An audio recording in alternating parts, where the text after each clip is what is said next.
Welcome back to Bitcoin News Weekly Live. I'm your host, Rob Wallace, and we've got a great show in store for you today. Now let's dive right in. Behind the scenes, there is a power play unfolding at the highest levels of tech with Bitcoin at its center. You see, a major tech giant is aggressively buying stakes in public Bitcoin miners. Just last month, they grabbed 14% of TeraWulf, and last week, it was 5.4% of Cypher mining. That giant is Google. And here's why they're doing it. You see, the AI boom has created an insatiable demand for compute power. Training large language models eats up massive amounts of electricity. And who already solved the hardest part of energy infrastructure? Bitcoin miners. They've spent years securing cheap power, building high density facilities, and making deals with utilities. They built the backbone AI now desperately needs. So Google is stepping in, taking equity stakes in miners, anywhere from 5 to 14%. It's a backdoor way for Google to finance the pivot from Bitcoin mining to AI infrastructure. The numbers are staggering. In just 60 days, Google has gobbled up 500 megawatts committed to AI and high performance compute. And now both TeraWulf and Cypher are already talking expansion. And why? Because AI workloads are orders of magnitude more profitable than Bitcoin mining. An S21 Pro miner generates about 13 cents per kilowatt hour. AI can generate up to $7 per kilowatt hour. But you see, there's a reason AI and Bitcoin mining need each other. AI inference workloads, like when you ask a question to ChatGPT, create unpredictable spikes in power demand. Multiply that by millions of users, and you get chaotic patterns that threaten grid stability. Bitcoin mining is the opposite. It's a flexible load. Miners can scale up or down instantly, depending on the strain on the grid. Put AI and Bitcoin in the same facility, and suddenly you've got balance. AI drives the spikes, Bitcoin mining smooths out the valleys, and the total draw stays consistent, something that every power grid operator dreams of. In the past, Bitcoin mining has been attacked for wasting energy. But in reality, AI compute has a much higher chance of destabilizing the grid. And the very thing that politicians criticize, Bitcoin mining, might be the exact solution AI infrastructure needs. So yes, everybody, welcome to the show. I'm very grateful to be joined by none other than PortlandHODL. How you doing, man? Excellent. Very thankful to be on the show today. Excited to talk about some Bitcoin and potentially maybe Bitcoin development. So yeah, thanks for having me on, man. Absolutely. So Portland over here is a Bitcoin Core contributor. He's a senior engineer who's worked with the likes of Mara, a large Bitcoin miner. He is the inventor of Slipstream, a somewhat controversial application that allows people to do things like put art on the Bitcoin blockchain. So yes, there's lots of talk these days about Bitcoin development, of course, core versus knots. We just saw the return of Nick Szabo to X, and that was the talk of this weekend. So Portland, right now, from an engineering standpoint, what would you say are the strengths and weaknesses of Bitcoin development at this juncture? Strengths right now are technical, soundness overall. I think that the code quality, particularly being implemented into Bitcoin Core, which then, just so you know, it's not like Bitcoin Core is it. It also funnels down into Knots, Libra, Slipstream. Basically, the rest of the Bitcoin ecosystem kind of depends on basically the code quality of Bitcoin Core. And so with that, we've seen a lot of improvements with mempool efficiency, IBD improvements. Like there's lots of really cool things happening under the surface. Peter Wolle also recently kind of like one of Satoshi's little kind of oversights. He kind of made an optimization to get rid of a problem in Bitcoin. I did a whole presentation on it. And so like overall, the Bitcoin code base is quite robust. Miners aren't wasting energy mining invalid blocks because somebody went, oops, I didn't calculate that right. It's doing really well. And I would say the weaknesses in Bitcoin development right now are not technical in nature, but I think more social in nature. I think there's a lot of just in general, like the inability to communicate well with basically the different users of Bitcoin, because not everybody has the same goal. Miners want to mine more Bitcoin by using energy. hodlers want privacy, right? Like communicating all these things down from any implementation is pretty difficult. And what that's resulted in more recently, I would say, is like, we call it like a denial of service attack in like technical terms. That's when, for example, if I send you a bunch of internet packets and your internet slows down because you're taking in all this stuff, these kind of interactions and friction have created denial of service attacks on developers' time, I would say. Like, and I started to use a word attack. It's not an attack. It's just like something that happens. We as humans get engaged, and sometimes it's like a lot of resources are going to this instead of, again, like better code quality and alignment. So that I would say is kind of like the weakness is just kind of forming the rough consensus that is Bitcoin. And sometimes it's more technical, and we're in kind of like a more social period right now. We haven't seen a lot of consensus changes. We've seen a lot of discussion around policy. So yeah, I mean, it's been a vibrant debate. I mean, absolutely, I can say that the least, right? But yeah. I mean, I think it's healthy for Bitcoin too. Absolutely, 100%. Bitcoin is rough consensus. We all define Bitcoin with our nodes that we run and the economic value to Bitcoin we provide. And what we basically determine is Bitcoin is defined by the node. And sometimes you can say like, my node wants to define Bitcoin this way in terms of its policy. But the ultimate thing is that we all align in terms of the next like global set of rules, which is consensus. Like policy is always here or there. Like I can have disagreements with you, you can disagree with me, but at the end of the day, we're all still accepting the same blocks. So, and I mean, prior to this whole entire debate debacle, whatever you want to call it, I mean, Core had what, 95% of people running nodes ran. Absolutely. Yeah. It's a 95 or probably even 98, I would assume. Like you had basically like small, like fringe BTCD, Floresta, Libra Relay, technically Slipstream had a few nodes with Mara, but like Bitcoin Core still is the dominant implementation, but you're seeing some of that like as a node count percentage go down relative. Like if you take a pie of 100%, that pizza slice that represents Bitcoin Core, that's getting smaller. And you're seeing particularly knots increase quite a bit as of, I would say May is the real kind of parabolic trajectory. And I think that's honestly the best outcome of all this, is that people realize there can be more than one implementation of absolutely Bitcoin 100%. And also, like another really cool thing, like even though there's so much like divisiveness between the everybody's like, there's got to be sides. Technically, I don't necessarily believe that, but you have more people getting engaged with Bitcoin and their nodes, and people learned about data carrier size. They learned about op return. Like before, if I asked any like Bitcoiner, like, hey, do you know what op return is? Like you'd get 50% no. Now, pretty much most people know what op return is and what its function is, and you're learning about like, yeah, just people are connecting their nodes. How do they even run this stuff? Start9 has done a really good job at kind of buttoning up and like, hey, you can literally just get started with this. And yeah, there's like people are actively engaging with their nodes, which that's kind of the same platform I ran, like not ran like a campaign, but like in terms of Twitter, I didn't just go, I wasn't like who I am starting from zero. It's like I had a rise in terms of like how I talk to people, and that was specifically run a node. In my case was 21.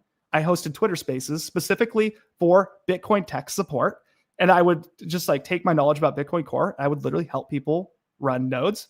And you're seeing that kind of like it died off a little bit during the depth of the bear market. And now that's returning again. People are actively like running nodes, and that's really cool to see.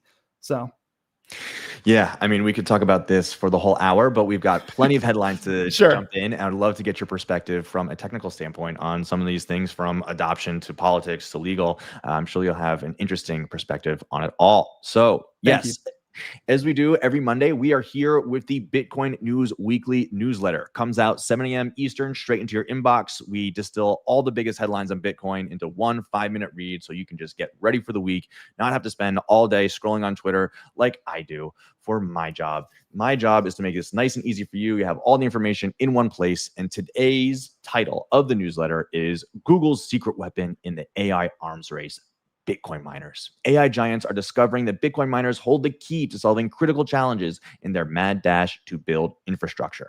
And I would love to get your perspective on this story later on in the show, because you have worked, of course, closely with Mara, and you know firsthand what it takes to run an operation of this size, and with AI and these giant tech giants coming in wanting a piece of their infrastructure pie. So I think that'll be very interesting. Absolutely.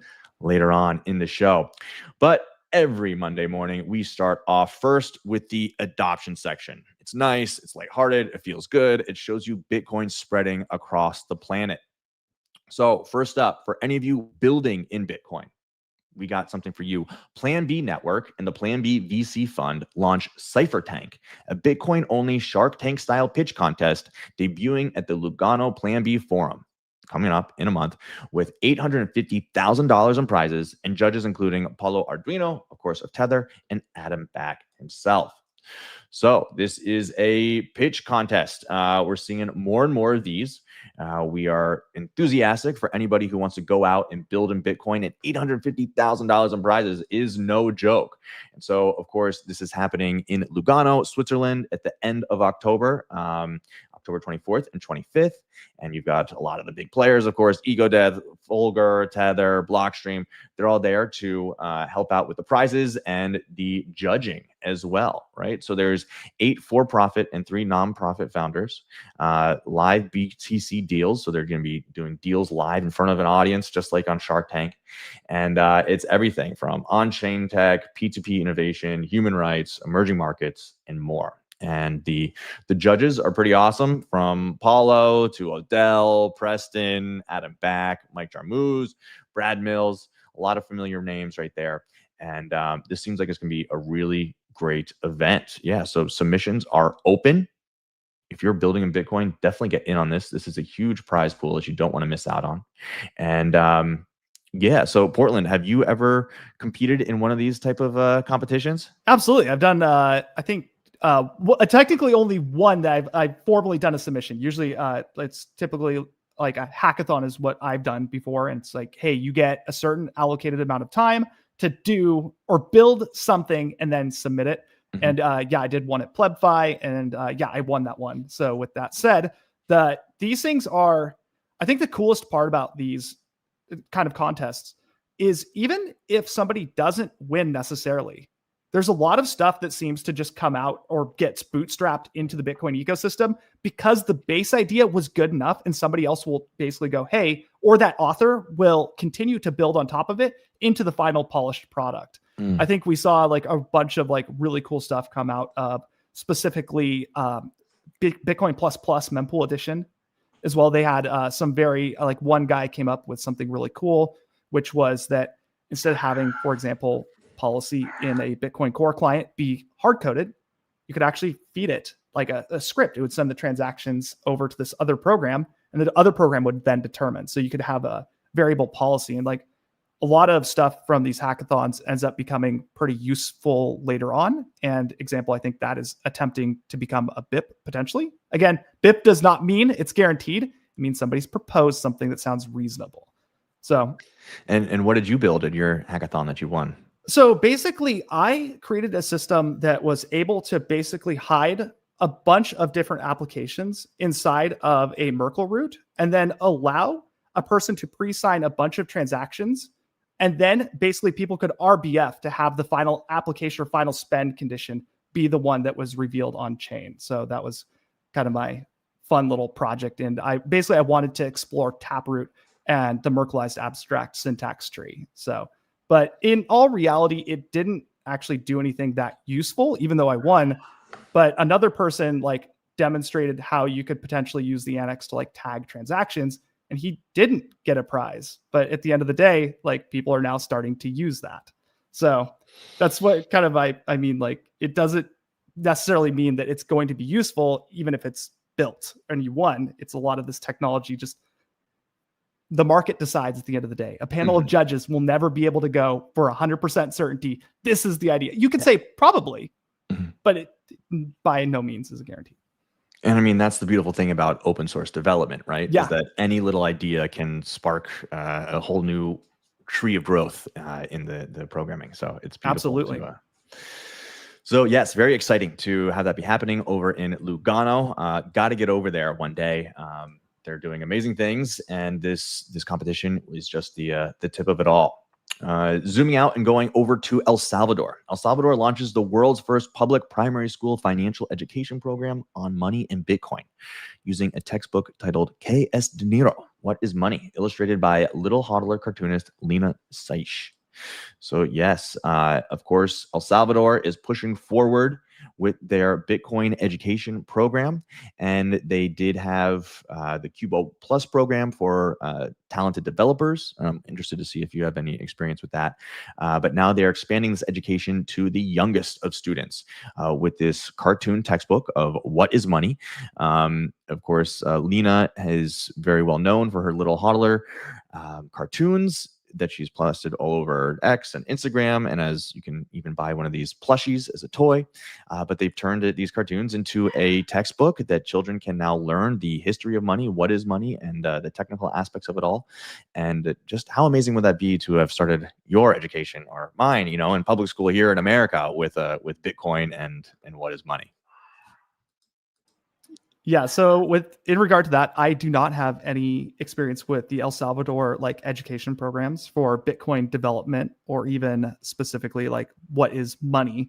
I would say though, on the joke side of things, I wish that during my education somebody had told me what is money defined very early on, versus having to figure out because Bitcoin came along, and then you realize, hey, this is what money actually is, and then you question kind of what currency is relative to money, and then you go down the entire rabbit hole and understand why Bitcoin is that missing puzzle piece, that SI unit of value, essentially.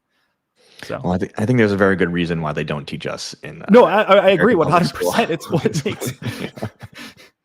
So yeah, no, absolutely, because I mean, a lot of the illusion is based around the fact that people don't know what money is, and don't know the fact that they are being stolen from on a yearly basis, at least 2%, if not more, via inflation, and that their hard work is just being evaporated by those with control over the money printer.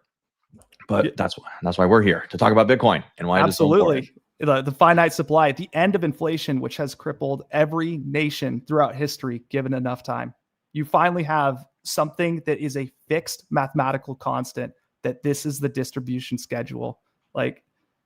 From Rome, every nation falls to inflation eventually. They print so much money, hyperinflation, the Weimar, etc. It's it's the timelines are very variant, but at the end of the day, Bitcoin has the ability to solve that human problem of humans can't keep their hand out of the money printer cookie jar. It is too tempting to steal time from individuals. There is so much power with that one concept that you can conjure money. Hence, when gold no longer was useful for the US dollar because it was hindering the ability to steal time, you just unanchor it from that asset.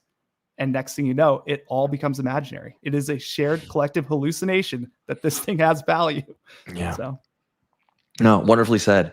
And it's a realization that takes time to understand, right? You have to be curious, and you have to face some hard truths. The fact that the system is sort of set up based on an illusion, and that's a hard pill to swallow. But once you do it, you're led to Bitcoin. Think about Bitcoin in terms of hard pill to swallow. That is actually Bitcoin very quickly will lead you down a path. It'll probably lead you eventually to gold really quick. And then you'll soon realize basically how inflation works. And with that said, that initial period of discovery, how, do you know the meme? If you think it's bad, you're about to see how bad it's going to get or something. It's the tank meme. It's once you start diving down that rabbit hole, you suddenly very quickly have that puzzle piece to figure out, oh, this is what's really happening underneath the surface. Right. And so, yeah, once you're past that, there's hope. But for that small period, oh, this is not good. So, but yeah, Bitcoin literally fixes this. It does. And one thing that's making it easier to use Bitcoin as money is the development out of Macadamia wallet this last week. So they rolled out a new version featuring an iMessage extension that lets users send ecash in a clean, simple format. Send Bitcoin through iMessage with just a few taps. So this video really made the rounds last week just because of how seamless and sleek this presentation and user interface is, right? So you have to, of course, mint some ecash by sending some Bitcoin to Macadamia wallet, send it to a mint, they give you the ecash, and then you can just go click on the iMessages and send it to whoever you want to send it to, and boom, it's just pops right in there. The other person on the other end can click on this link and then redeem it. And that's the beautiful thing about ecash, is that once it's sent, then it's theirs, right? So do you have experience with ecash, and do you think that this is the future for maybe a useful layer 2 and getting Bitcoin out there as money? So my answer to that is useful. Yes. Future. I am not going to try to pretend I know how to play the invisible hand of the market and what people will demand. Getting a step like this to happen, to make a UI this fluid, this easy to receive Bitcoin. And what I pause there for a moment, because ecash is a very nuanced topic of, is it actually Bitcoin? But I'll go into that in just a moment. But yes, absolutely. Because one of the more difficult things with some of the scaling solutions right now, example, I'm just going to throw Lightning in there because that's the most commonly known. If I start a Lightning channel today, like I basically fund it, and you want to send me sats, we have a problem right away. Minute one, I have no inbound capacity.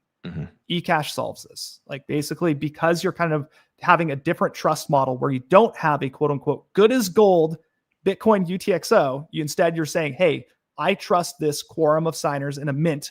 So you're doing, I trust the mint with this, basically being honest. You're allowed to then kind of just receive without having to have the math behind it to go that it's guaranteed to happen. And that is a very nice thing for the end user, because you can tell somebody, hey, download a wallet, and they instantly can receive sats. From there, they have to figure out how to convert them into, like, their eCash into actual Satoshis via Lightning or even on chain. And that is a whole nother rabbit hole. But for the volume I would expect eCash to be used at, I don't think you're going to see people doing, hey, I put my life savings in Bitcoin, I'm just going to put it in the eCash mint. It's very good for local trusted environments. For example, we have a local community or something like that where we're interacting peer-to-peer. A few $100s is probably going to be okay, because the odds of a mint getting rugged are fairly low. It can happen. But with that said, like, the value of just having access to inbound immediately probably exceeds that rug risk in a lot of cases. So at 100%, the development of eCash is awesome. And I think even some people are kind of extending that concept a little bit to, for example, like Bitcoin mining. So you can pay out people small Coinbase payouts in eCash, for example. So yeah, in general, I have no qualms with eCash as long as the end user, the people using it, have a general idea of, like, the trust trade-offs compared with, for example, Bitcoin main chain. Like, a layer 1 transaction on the Bitcoin network is going to be the most secure thing on planet Earth. It's immutable once it's mined to the chain by gigawatts of energy. eCash is, again, it's very fluid. It's more like a Visa credit card. It's pretty good. It's not, I sorry for using the term Visa, but, like, it's just something that is very convenient to use, but you're going to take a hit in terms of your total security model. So just don't put all your eggs in one basket. But if you need that functionality, yeah, it's awesome. And walk us through that. Like, what is the risk of a mint rugging you, right? Like, the whole quorum of people who run the mint need to agree that they're going to walk away with the Bitcoin. How does that work? Correct. Yeah, that, or specifically, I think there are some vulnerabilities where you don't technically ever know how much actual Bitcoin or how much eCash has been issued, because it's signatures from the mint. It's basically like the mint, you can think of like a SQL database. So it's like keeping track of records of who was issued what, and they sign off on how to transfer the stuff. But at the end of the day, they are the trusted issuers. So you don't have a good insight or proof into how much has been issued. So there is, like, basically a risk that there's too many outstanding liabilities compared to the actual amount the mint has. But technically 16 people have to be in agreement typically to be able to start performing these actions. So it's not like you just got one guy editing this table. Okay, I'm going to give you some, I'm going to give you some, I'm going to give you some. Because that's the equivalent of like a Coinbase, for example, right? Like Coinbase, you can think of as just like a single person just managing a bunch of Bitcoin flowing in and out. There's no multiple people, multiple sources, multiple jurisdictions, or even potentially individuals that don't even know each other, right? So that'd be even better. Private individuals who have no ability to really communicate other than through that software.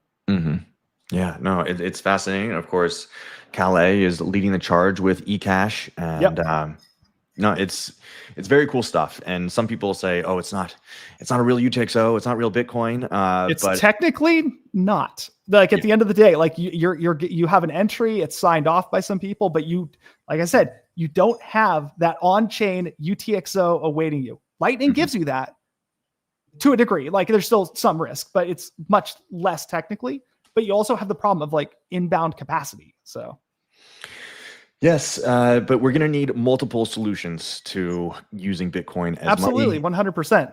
and I think this is showing great promise to be one of them that is used well into the future. So very exciting news out of Macadamia Wallet.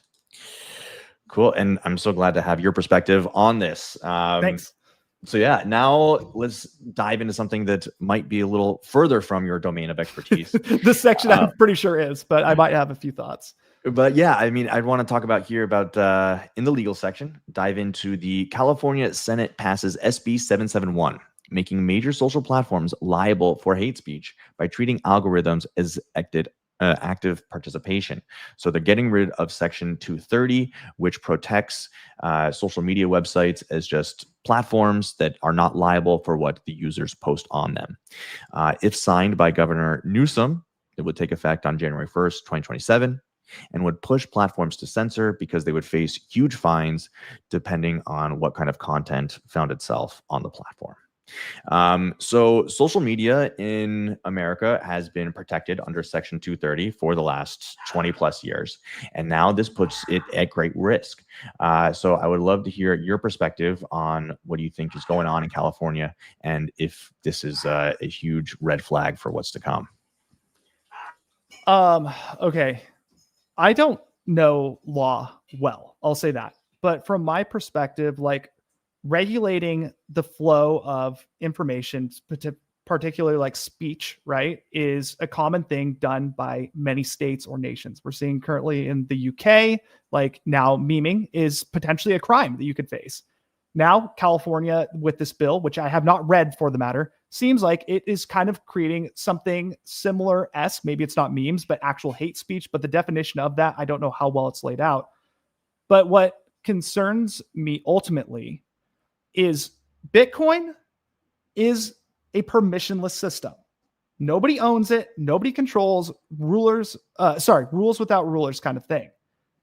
There is no undo. This bill implies with social media companies, they can undo that. So that's probably like in terms of social media, that's technically possible. So they can execute based on that. Whether or not that's good or bad, I don't like the idea of anybody telling me what to say. So I'm going to just say bad. But with Bitcoin specifically, if it were even remotely treated or this kind of direction kept going to extend into blockchains or other data sources, you have kind of a massive problem because you've just introduced not a technical vector of attack, a social vector of attack. And that is, okay, let's extend this bill into social. Bitcoin is classified as part of this kind of group of things that can be posted to with quote unquote hate speech. I could say, I'm not going to because I'm a good person. Actually, I'm not going to use myself because people will clip that. But with that said, somebody could basically say something on Bitcoin, put it in some hex and a transaction address or an op return. You don't even need 80 bytes technically to do this. At that point, okay, we have officially hate speech on Bitcoin. Now, Bitcoin as the network does not care. Every jurisdiction outside California does not care. But suddenly, you can't undo that. So how do legislatures handle that?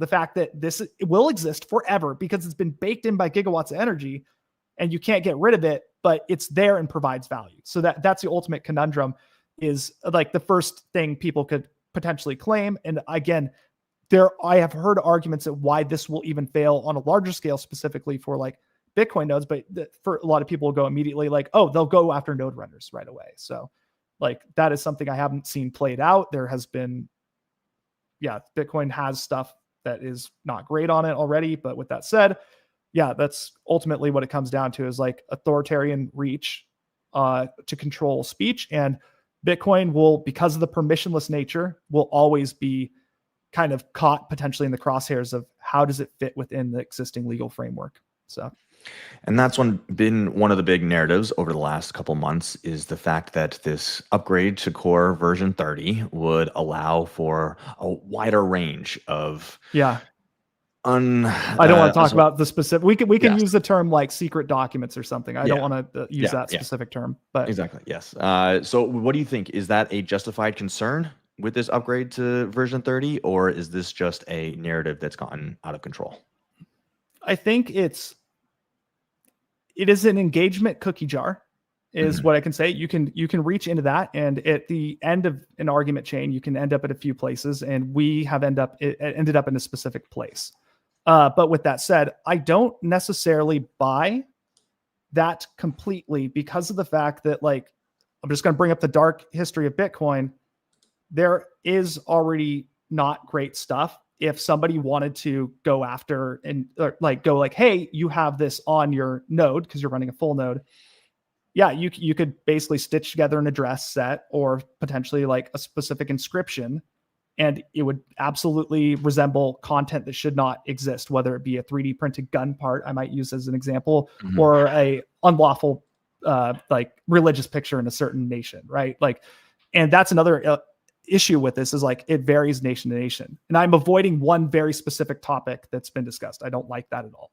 But with that said, yeah, the idea that suddenly that this data is not problematic, or sorry, this data that existed already isn't problematic because of the way it's encoded versus now it's continuous, I think that would not hold up well at all. I think the more important thing that's kind of happening because of all this is, I think HODL Magoo said it pretty well in a Twitter space one time. He's like, you're not very important until you're important, then you're suddenly very important. And what's happening is like now we have a bunch of people laser focused on the contents of what are going into current blocks. And so if anything does happen, that will then propagate very quickly. And that's a narrative for people to grab onto. It's not very exciting in a past block. It's already been there. There's nothing, it's whatever. But if something like that happens right now today, oh, we saw Foundry had a block with a Nintendo ROM on it or something like that, right? Like, oh, Nintendo, please sue these guys. You know, that's what they're going to ask. Like immediately, like the people will call to say, I told you so, right?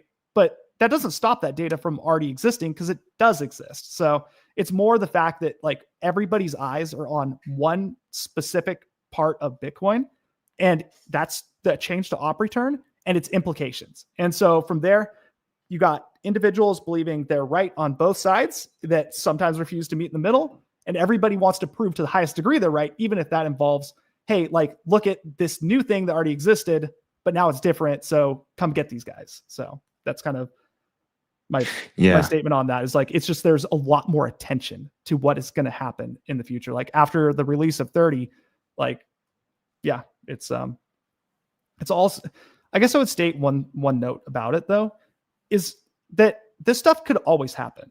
Like the policy is not, it's like a nice little gatekeeper to kind of like stop it from relaying around the network. But at the end of the day, the miners mine within a different set of rules that is much larger, and that's consensus. They have always been able to do large op returns, hence Slipstream. Even, for example, F2 Pool, they have mined big op returns without even policy being changed. So they're already doing what V30 does without V30 even existing. So and I would say demand for this stuff is pretty low. That's kind of my summary.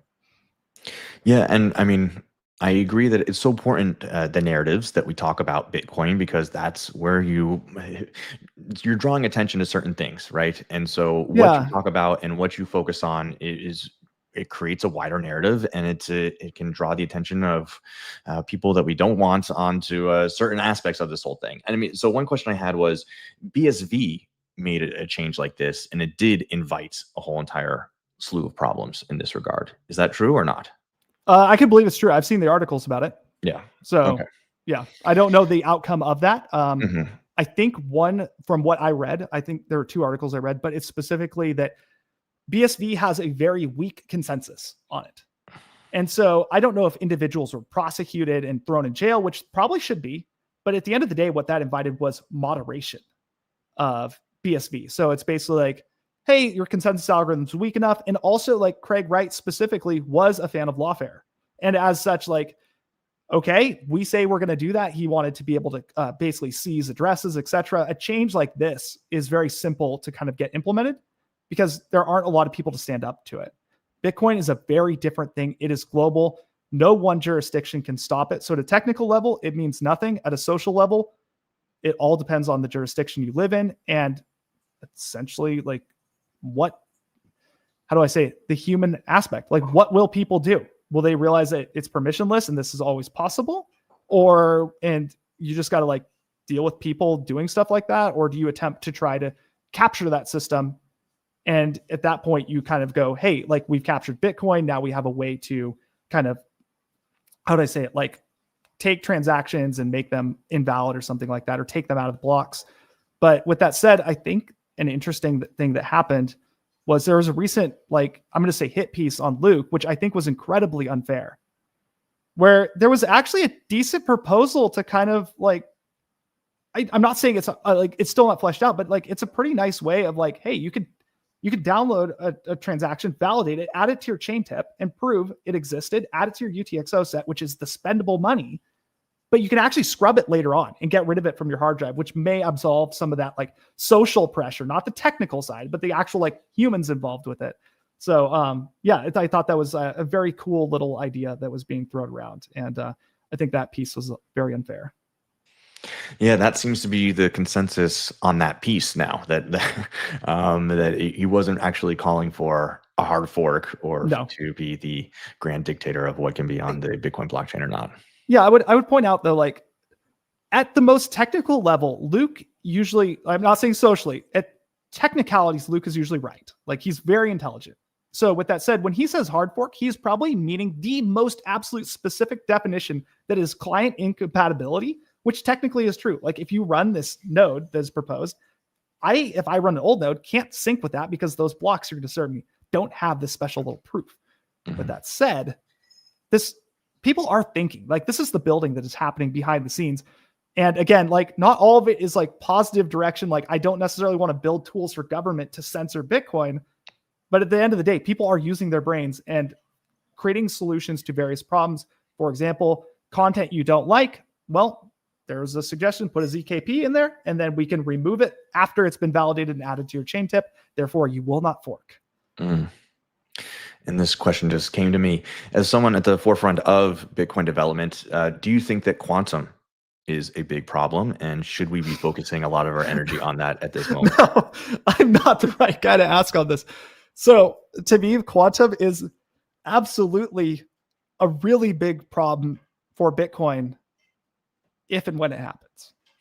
The problem is right now, the advances for quantum, you can't make a nice linear graph of like, oh, this is how far we are away. There is no D-Day of like 2031, 2051, 2106. Like there's no even close to model that's able to tell us where we are. And as such, like, I think that CryptoQuick, Hunter Beast, is coming out with some awesome ideas like Hourglass to kind of protect people from just robbing Satoshi's transactions. Because if you have a quantum computer, you're not going to use it to quote unquote hash Bitcoin and mine new blocks. You're going to go mine Satoshi's transactions for 50 Bitcoin a pop because Bitcoin's be worth way more in terms of exchange rate.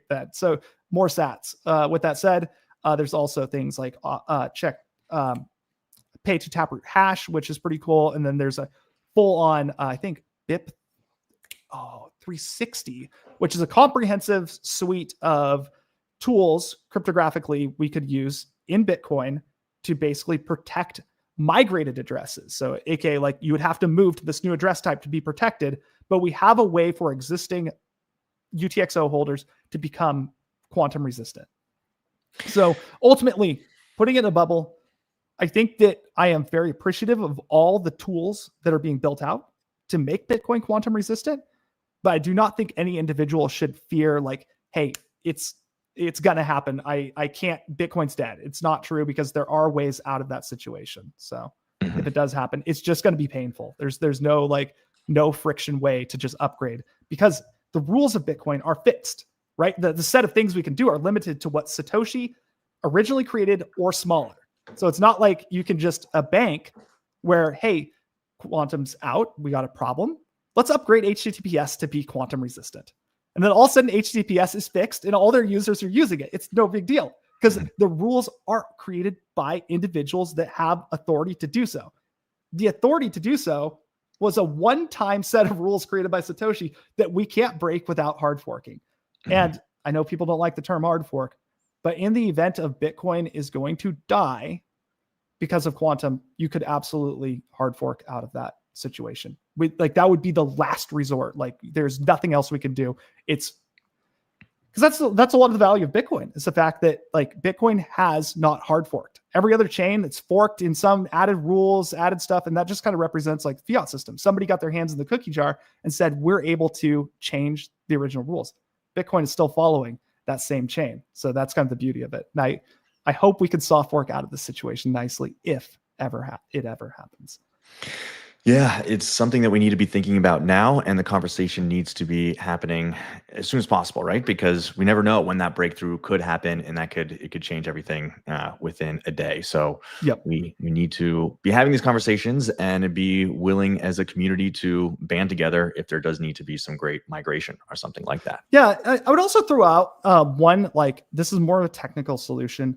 But if you are truly like, you don't believe my answer, or even that I'm remotely correct, what you can do to protect your Bitcoins on the Bitcoin time chain is use a hashed address type. AKA like, don't use Taproot for your Bitcoin storage, self-custody. Use like pay to witness script hash or SegWit addresses basically, or even the old school legacy, the ones that begin with the number 1, pay to public key hash. And if you don't ever reuse that address, the quantum computer can't grab your public key very quick. And that adds kind of a little layer of protection. It doesn't guarantee everything because in the worst case, the quantum computer can solve as the transaction's in flight. But if we're going to make I'm going to make an assumption they're going to start off fairly slow. And as such, that should give you some time to react to the situation. Some time to react. And with that time, in the meantime, don't live in fear. No. You should be stacking Bitcoin. Yes, 100%. Accumulate Bitcoin.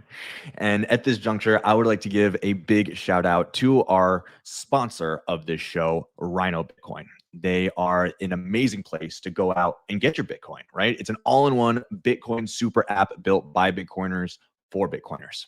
You can buy or sell your Bitcoin instantly, send sats anywhere on the Lightning Network, withdraw straight to cold storage, and even turn sats into gift cards right on the app.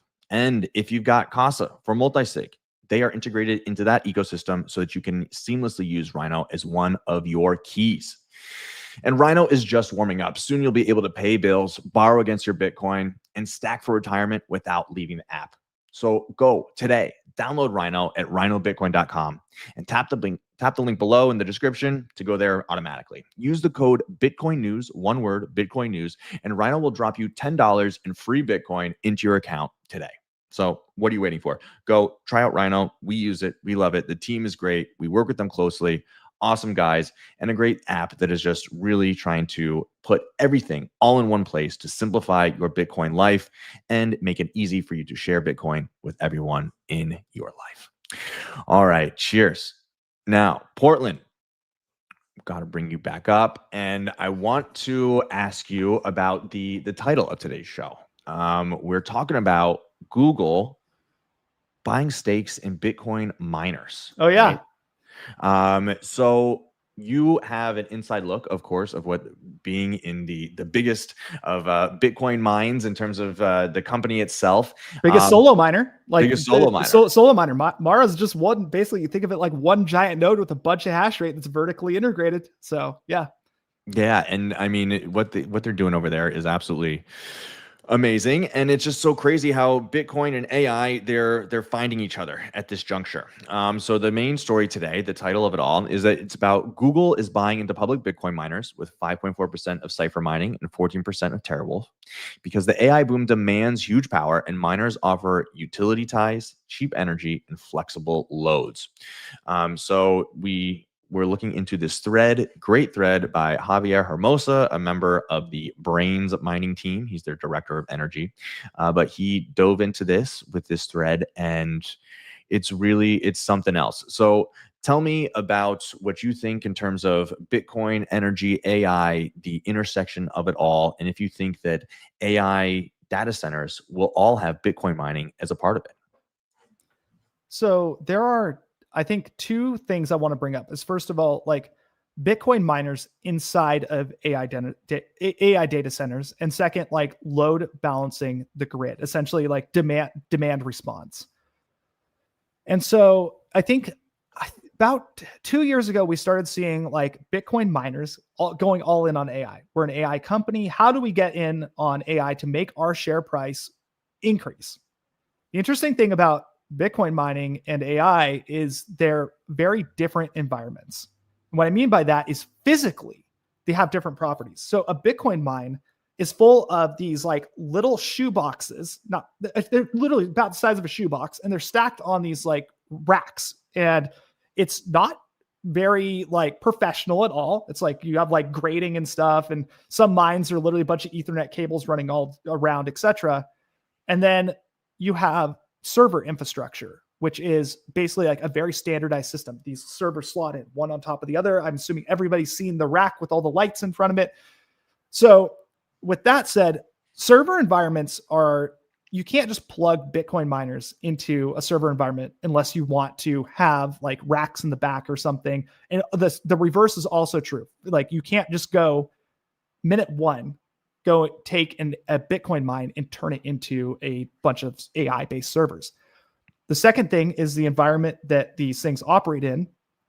Bitcoin miners, you can put them out in the middle of Afghanistan, get sand in them, bugs, like you don't need a lot of protection. They'll still probably hold up, especially if they're WhatsMiner. Bitmain, a little more shaky.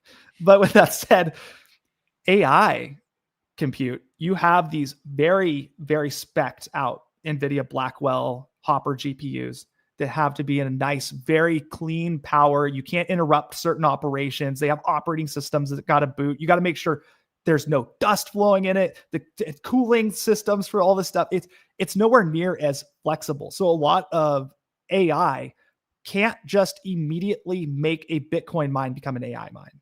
Mm-hmm. So with that said, the intersection comes to power, right? Both of them have this common thing. We need a lot of electricity and we want to get it as cheap as possible. And so with that said, where Bitcoin mining is amazing is because the operation needed to solve a block takes under a microsecond to do. It's 1/1,000,000th of a second. You could technically do one operation to solve for a block. And good Bitcoin miners are doing this trillions of times a second on a single machine. Trillions of times a second checking. So the cool part though, is this is an instantaneous on-off response, and the loads are always fixed. So what I mean by that is, let's say we're gonna model like you using AI because you want to summarize a set of articles or reports, right? And so you query it, it does some thinking, so the power demand goes up like that, and then it stops thinking. And then you read your article, okay, cool, the summary is not that great, but we can fix it. So you fix it up. And then you're like, okay, can you turn this into a specific type of document for me? It goes, yeah, load goes back up. And so across like many machines, you kind of have an average load for the usage, but you can't go to a power company and go, I have a constant load of this much. And that's what the power company wants. They want to be guaranteed that they are always going to have the same load on the system so that they don't have to worry about like spinning down machines. They're always going to have a constant amount of demand, the pricing structure. And so that's where Bitcoin miners are really cool, is you could dynamically at the like really zoomed out level, if more people are using AI during the day, creating loads, so you're using much power, but it dips at night, you turn on the Bitcoin miners to use that electricity so you can negotiate a better agreement with the power company, or potentially like basically you're stabilizing that load.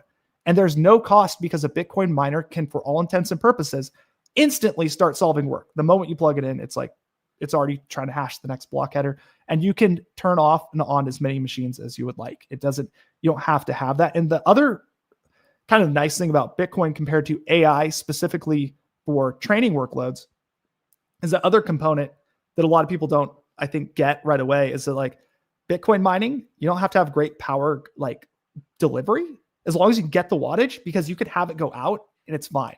If you interrupt a training session for AI, like you have a whole data center training a model and you interrupt that, big problem, right? The whole thing shuts down. A ton of energy was wasted. With Bitcoin mine, you basically don't waste much at all. So Yeah, definitely. I can see the intersection. I could specifically see potentially like containers going outside of the AI facility to basically take that to basically generate demand very quickly for loads. So, and then second, maybe they do it inside the data center as well. And then the larger effects are like, does AI displace hash in Bitcoin? Yeah. Like that's kind of like where, because it is known AI is substantially more profitable to mine because, or sorry, to basically compute because of the fact that the amount of chips necessary compared to demand, like there's way more demand than there is supply of tokens. And that's typically what people want, are these responses to things. And Bitcoin mining, like it is so cutthroat. There's like anytime you get an advantage, more machines come online, and it's basically your margin just goes back down to zero. So with that said, where do these machines go if they end up becoming like just AI data centers and they determine we don't need as much of this this load generating demand at that moment? So I can't predict any of that. Yeah. I mean, what's crazy is that we've seen hash rate just continue to go straight up, right? We're over. I keep waiting for the moment where it's like, we're not profitable, but the metric is if you can still mine and you can turn on a hash rate and make even a sat off of it in terms of your profit, you're going to do it. So obviously it's still profitable for miners to plug in more machines to get that hash rate. Like Zetahash was crossed, I think last month, right? Yeah. So I don't think there's any other metric in computing that is measured in Zeta. I've never seen that happen until Bitcoin, which is absolutely nuts. Like, so yeah, with that said, yeah, Bitcoin mining is absolutely ruthless. Yeah. And continuing on that thread though, is that there's also potentially machines are getting more efficient, like maybe more of the S21s or the new, I forget what the new S model that was unveiled at Mining Disrupt was, but that thing's going to pump out really efficient hash. And also like just going to throw a bone out to like BitDeer and Block right now for creating other basically alternative chips that people can use to mine Bitcoin, because that stranglehold that Bitmain has on the mining industry, it is insane. Like 85% of the machines I think that are going out today are all Bitmain machines. And that presents like a pretty nasty like risk to the Bitcoin network, I think, if that doesn't get resolved in a reasonable amount of time. Have you seen the new Block proto rig? Yeah, it's pretty sweet. It's like it's so that's what I mean by like the server infrastructure, like the rack. You have these modules that basically slot in, and the power is all coming from the back. And okay, we need to upgrade. Cool, you just plug it in. Or hey, there's a one's broken, pull it out. You know, it's versus Bitmain where let's go on top of rack number 4, grab the shoebox, unplug the Ethernet cable, the 2 power cables. It's like, so it's really clean. I think if I'm going to throw it on the side of the market will decide if that product is effective for the cost. That doesn't look like a cheap solution. It looks like a clean solution. It does not look cheap though. So, and the Bitcoin miners are all about how to maximize profit in the short term. You learn that very, very clearly when you've worked for a Bitcoin miner. Yeah, I mean, it's so competitive. It's so ruthless, and it is. It's so pioneer spirit, right? You can just go out there, find wherever's the cheapest energy, set up shop, and then you can create a whole ecosystem around that power generation from the founding of a Bitcoin mine. As we're seeing like in Ethiopia, you know, it's funding the national build out of the whole entire power grid from this one giant dam that they have that is generating free power for them. That's the beauty of Bitcoin mining, is because at the end of the day, all it is solving a math equation. There is no barrier to entry to stop anybody from plugging in machines to do whatever they need with it, whether it's to make sats or fix your power infrastructure or demand load for AI. It like anybody can use this tool to their advantage if it makes sense. So. Yeah. And I mean, you've seen the inside working of a large Bitcoin miner, having experience working at Mara. Is there anything that would surprise the viewers just in terms of the company ethos or just working at that scale in terms of Bitcoin mining? How simple it is. Yeah. Like in all reality, like I'm not going to try to like remove the magic from Bitcoin mining. Bitcoin mining is a very very complex problem and how it interacts with the world itself, because that is a conversion of real world energy to security for a monetary system. Mm-hmm. But the actual act of like this thing you're doing and how the infrastructure is laid out is not incredibly difficult. Like keeping the machines alive is kind of hard, but at the end of the day, like you can literally, like we've seen specifically with the BitAxe, you can just do things. You literally can just start mining. So if you can think of like a company like Mara, just think of like, how would I get like thousands of BitAxes connected at one time?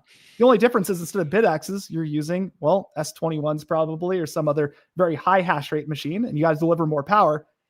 But the software and tools to do that exist today. You literally can download CK Solo, which is a Bitcoin miner.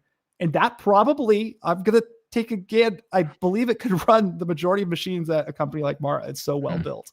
Like, and it's free, open source software that could do this. So that's my ultimate statement is like how simple it all is. Like it's just managing infrastructure that is the complex part and how it interacts with the planet. Yeah, and let's keep on Bitcoin mining and bring up the BitAxe is our last topic here. So the Nerd QAxe++ takes home mining to the next level with 4.8 terahashes a second of liquid cooled hash rate, quiet and efficient. Run a miner decentralized hash rate. So this thing popped up on the timeline last week over being put together by Plebstyle. Look at this beast. It's a little hot rod. That's what that thing is. That's sick. So yeah, I mean, it's not cheap, right? I mean, this will cost. I assume not. Like this will cost you $400. That's brutal. for almost 5 terahash a second. So I mean, the chances of finding a block with something like this is extremely low. You're probably more likely to be hit by lightning than you are to find a block. Hold on. There's a meme for this. So you're saying there's a chance. So you're saying there's a chance. Yes, there is. And if you're going to take a chance, it might as well be with something as sexy as this, right? I'm not endorsing the product. I do not have any endorsement for it. No. I will say it does look nice, but I would like to go into potentially like the pros and cons of like this kind of a project. Yeah. So do you mine? Do you mine yourself? So I do have a BitAxe. That mines, and it is actually one of my most valuable testing tools because getting hash rate allocated to you at Mara is fairly difficult. Like you got to go through a bunch of people because they, of course, like make sure you're not taking anything, which I'm a good guy, so I don't. But it's easier for me just to build software and use my BitAxe to, hey, connect in, start mining blocks, and it does it instantly. Cool. So yeah, I mine, but will I find a block? Probably not. No. So that's my statement on that. And that's kind of where I want to go with something like that. The NerdAxe++ miner is that's a lot of money for that hash rate. Yeah. In S9, I don't know how much those are going for, but that's 9 terahash given to you probably for free nearly at this point. But it's really loud. It's really loud. That's where I was going to say is like, this is a very palatable way to get started in Bitcoin mining, and even like it's a great learning tool because all the components to it, like other than the physical like chip and maybe that liquid cooler, etc., they're open source. So like the firmware that is for the NerdAxe, for the little ESP32, for the BitAxe component of it, you can literally just start downloading from the GitHub repo and changing the code. You can make it say hello to your name. You can mine, like you can try other things if you want, like make something to try to find a hash to a password. Like that's the cool part about this whole thing is that if you use it as an educational tool to better yourself, like I said, the step between a mine like Mara and a BitAxe is literally just scale. Like how do you turn a BitAxe into noisy boxes that make more hash rate that are more efficient? Yeah. So I don't endorse the BitAxe as any sort of this is my opinion. And also I got to state real quick for this, that I do not speak for Mara at all as a company. I'm saying my own opinion, but yeah, the BitAxe as a investment to return sats, I would say it's probably not the greatest idea to go buy a $400 liquid cooled hot rod NerdX miner, no matter how cool it looks, expecting to get your $400 in sats back. Maybe over a long enough time, the exchange rate might work in your favor. But with that said, if you want to learn how these things work, and you're actually like, Bitcoiners are incredibly inquisitive. You're going to start prying in. You're going to start creating your software stack, whether it's on Linux or Start9, etc. That's a huge value in terms of your skill set in Bitcoin, your understanding of Bitcoin. Like, it's a touch point. It's how you can interact with this thing you can't touch or hold. So 100%. that's where the all the bit axes, nerd axes, etc. are really cool. And if you want, I'm just gonna say, all this stuff's open source. You literally could go to the repo and order the PCBs yourself. And if you got enough time, you could solder up all this stuff without having to pay anybody in the supply chain. So yeah. Well, Portland, I know you have to go. This has been an awesome hour. You are a wealth of knowledge. Really enjoyed your perspective on many of these topics here. If people want to follow you, figure out more about your work, where should they go? My handle is PortlandHODL on Twitter. So that's pretty much it. Follow you right there. Awesome. Well, everybody, thank you so much for tuning in. If you are watching live, go hit that like button, share this video. These live streams are a great way to spread the word about Bitcoin, get people in your life who don't know that much about Bitcoin interested. We talk about all the different topics. Sign up for the newsletter. Join us here every Monday morning, 11 a.m. Eastern.